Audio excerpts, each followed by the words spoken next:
And speaking of the food wheel, if you will, what are some of the current food trends that you think will have a lasting impact on the restaurant industry right now?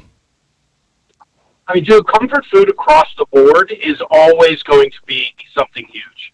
And what we're doing is, we're recreating variations of the classic comfort foods. It's just what we do. Mm-hmm. I mean, look at how hot the Nashville Hot Chicken Sandwich has been year after year after year. Nashville Hot was a poor man's food. Nashville Hot was a dirty little restaurant in Nashville, Tennessee. Right.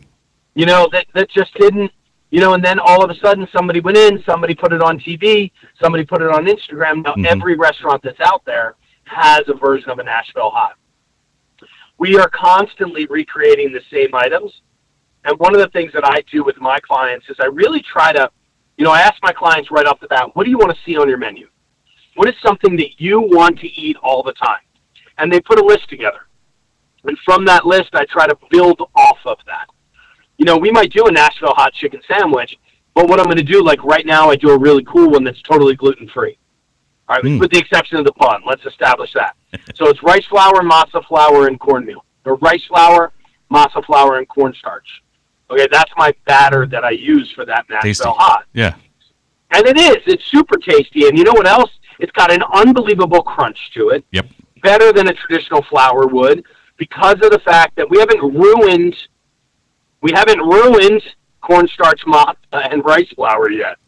United States, we've completely ruined flour across the board. It's just, I mean, you look at everybody who's got gluten allergies or sensitivities or whatever it is. We've ruined a lot of our food because of growth, chemical, all the other bullshit that gets involved. But when I deal with a client like that, one of the things that I try to do is I'll come in with a different variation. I want to play around. I might use a different chili. I might use a different spice. I really try to play around. Like hot honey is an unbelievable thing, but in reality, hot honey is a variation of a chili crisp, which is one of the originals. So, like, why not utilize some great chilies, add them in, toast them in the pan, release those oils, get all that out, steep them within the honey. There's a lot of great plays on classic dishes. So for me, the things that are always going to be around no matter what are always going to be the classics within that world of comfort food. Agreed.